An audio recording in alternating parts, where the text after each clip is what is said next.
جمعے کے دن غسل کرنا ضروری ہے. فرض کے درجے میں تو نہیں لیکن پسندیدہ ہے اور اس کی بہت تاکید کی گئی ہے. یہی وجہ ہے کہ بعض ائمہ کے نزدیک واجب ہے، لازم ہے، جمعہ ہوتا نہیں جب تک غسل نہ کیا جائے. اور بعض نے کہا کہ یہ وجوب کے معنوں میں نہیں بلکہ مستحب ہونے کے معنوں میں ہے. ہر بالغ پر جمعہ کے لیے جانا ضروری ہے اور ہر وہ شخص جس پر جمعہ کے لیے جانا ضروری ہے اس پر غسل ہے، یعنی اس کو لازمی غسل کرنا چاہیے، الا یہ کہ کوئی مجبوری ہو. تو آپ اپنا اسکیجول اس طرح بنائیں نا کہ جیسے اگر آپ ہر روز نہاتے ہیں پھر تو کوئی مسئلہ نہیں، لیکن اگر آپ ایک دن چھوڑ کے ایک دن نہاتے ہیں تو آپ پھر اس طرح اسکیجول کریں کہ جیسے آپ منڈے کو نہائے، پھر وینسڈے کو نہائے، پھر جمعے کو نہائے، پھر آپ سیٹرڈے سنڈے اگر نہیں بھی نہاتے پھر منڈے. تو اس طرح آپ جمعے کو مس نہیں کریں گے. یہ نہیں کہ جمعرات کو نہا کے جمعہ کو چھوڑ دیا یا جمعہ چھوڑ کے ہفتے کو نہائے، ایسا نہیں کرنا چاہیے. نبی صلی اللہ علیہ وسلم نے فرمایا اذا جاء احدکم الجمعۃ فلیغتسل، کہ جب تم میں سے کوئی جمعہ پڑھنے کے لیے آئے تو چاہیے کہ غسل کر لے، یعنی کوئی بھی. آپ نے فرمایا کہ جمعے کے دن کا غسل ہر جوان شخص پر فرض ہے، واجب ہے، اور واجب یہاں یعنی لازم کے معنوں میں آ رہا ہے. علماء نے غسل کے حکم کے بارے میں اختلاف کیا. بعض تو کہتے ہیں یہ واجب ہے یعنی فرض کے درجے میں ہے، اور جمہور علماء یہ کہتے ہیں کہ مستحب ہے، پسندیدہ ہے، افضل عمل ہے.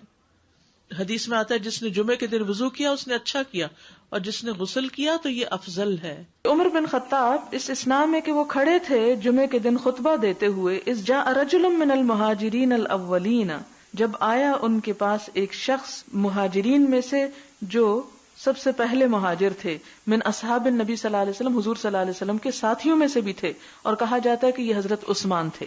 فناداہ عمر، تو ان کو حضرت عمر نے خطبے کے حالت میں پکارا. ایت ساعۃ ھذہ، کون سی ہے گھڑی یہ کون سا وقت ہے؟ قال انی شغلت، تو انہوں نے کہا کہ میں مشغول تھا. فلم انقلب الی اہلی، تو میں گھر نہ جا سکا. حتی سمعت التاذین، یہاں تک کہ میں نے آذان سن لی یعنی جمعے کی.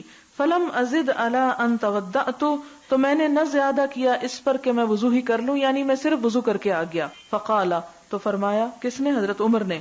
والوضوء ایضا، اور وضو ہی بس. وقد علمت، حالانکہ تم کو پتا ہے، ان رسول اللہ صلی اللہ علیہ وسلم کان یأمر بالغسل، کہ نبی صلی اللہ علیہ وسلم غسل کرنے کا حکم دیا کرتے تھے.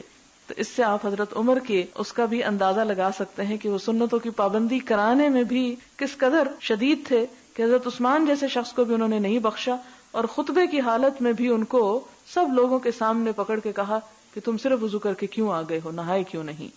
نہانا، خوشبو لگانا، مسواک کرنا، تینوں ہی لازم ہے. اور چونکہ یہ تینوں ایک جگہ پر آ گئی، اس سے یہ پتا چلتا ہے کہ یہ جو غسل ہے یہ اس طرح واجب نہیں آتا کہ جو فرض کے درجے میں ایک طرح سے آ جاتا ہے، بہت ضروری، یعنی بہت پسندیدہ ہے، بہت اس کی تاکید کی گئی. لیکن اگر کوئی کسی وجہ سے نہیں کر سکا تو وہ ایسا نہیں کہ جیسے کسی نے فرض نماز چھوڑ دی ہو.